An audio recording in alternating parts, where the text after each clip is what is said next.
Selamat pagi. Hari ini Jumat 27 Juni tahun 2025. Kita akan bersama merenungkan firman Tuhan dari Ibrani 12 ayat 1 sampai 17 yang demikian. Ibrani pasal 12 ayat 1 sampai 17. Demikianlah firman Tuhan. Karena kita mempunyai banyak saksi, bagaikan awan yang mengelilingi kita, marilah kita menanggalkan semua beban dan dosa yang begitu merintangi kita, dan berlomba dengan tekun dalam perlombaan yang diwajibkan bagi kita. Marilah kita melakukannya dengan mata yang tertuju kepada Yesus, yang memimpin kita dalam iman, dan yang membawa iman kita itu kepada kesempurnaan, yang dengan mengabaikan kehinaan tekun memikul salib ganti sukacita yang disediakan bagi Dia, yang sekarang duduk di sebelah kanan tahta Allah. Ingatlah selalu akan Dia, yang tekun menanggung bantahan yang sehebat itu terhadap dirinya dari pihak orang-orang berdosa. Supaya jangan kamu menjadi lemah dan putus asa.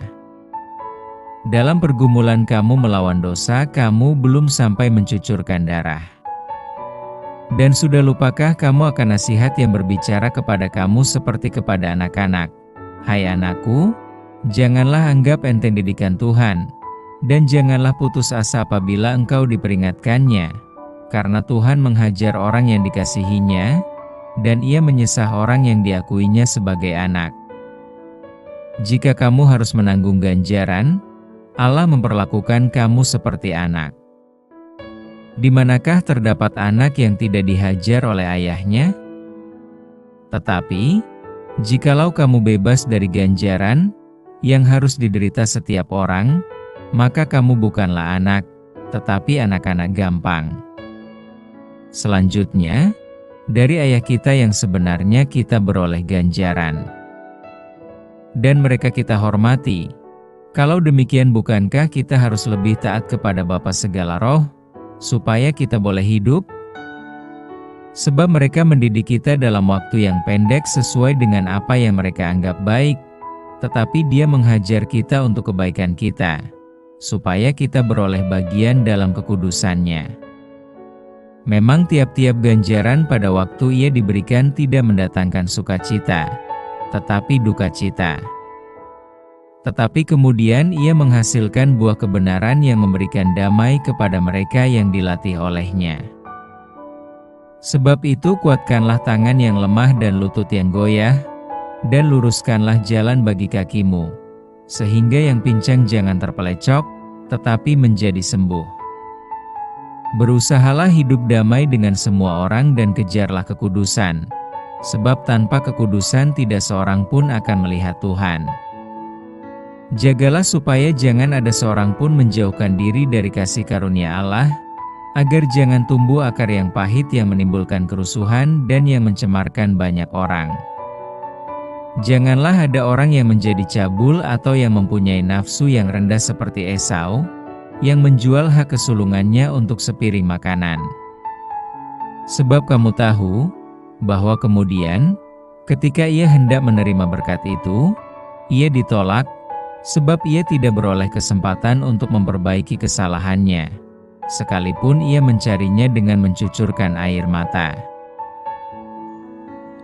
Tema renungan kita, teladan iman. Ada ungkapan yang mengatakan, satu teladan lebih baik daripada 1000 nasihat. Artinya, teladan punya pengaruh lebih besar dibandingkan dengan nasihat-nasihat yang diberikan. Bacaan hari ini menunjukkan kehidupan beriman yang berfokus pada Yesus Kristus. Fokus pada Kristus ditunjukkan dengan kesediaan menanggalkan semua beban dan dosa di ayat yang pertama. Fokus iman seorang Kristen seharusnya tertuju kepada Yesus Kristus. Peristiwa Yesus Kristus memikul salib menunjukkan kepada kita bahwa Dia memikul beban dosa manusia di ayat yang kedua. Melalui peristiwa salib, Yesus memberikan teladan bagi kita, agar kita pun tetap setia dan tekun memikul salib kita masing-masing, meskipun mendapat penolakan, bantahan, dan tekanan. Teladan dari Tuhan Yesus menolong kita untuk terus berjuang dan tekun melawan dosa, sehingga kita tidak lemah dan putus asa di ayat yang ketiga. Mari kita hidup berjuang dan berfokus kepada Kristus Yesus sebagai teladan iman yang sudah memberikan teladan perjuangan dan kesetiaan dalam menaati kehendak Allah. Jika dalam perjuangan melawan dosa ada ganjaran, ingatlah, itu sebagai tanda didikan dari Tuhan. Kita diingatkan bahwa Tuhan mendidik kita seperti seorang ayah mendidik anaknya. Tuhan mendidik kita supaya kita memperoleh bagian dalam kekudusannya. Kita diundang untuk tetap teguh dalam iman meskipun menghadapi tantangan. Dalam hidup kita, penting untuk kita tidak menyerah dan terus berjalan dalam iman meskipun perjalanan terasa berat.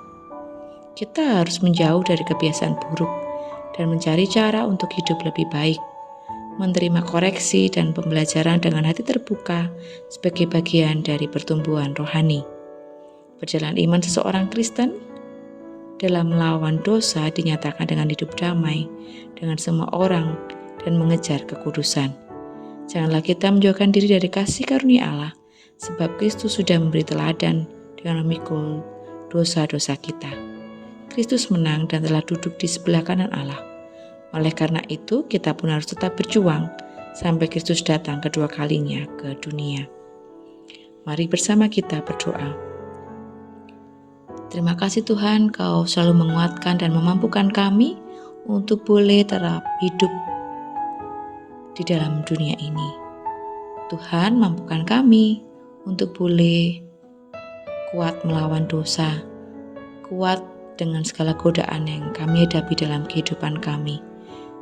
Kiranya Tuhan selalu mendekatkan kami dengan kasih karunia-Mu. Mampukan kami Tuhan untuk menjadi teladan di dalam kehidupan bagi keluarga, masyarakat, bergereja maupun tempat kami bekerja. Mampukan kami ya Tuhan untuk tidak hanya banyak kata, tapi ada tindakan nyata yang boleh kami lakukan.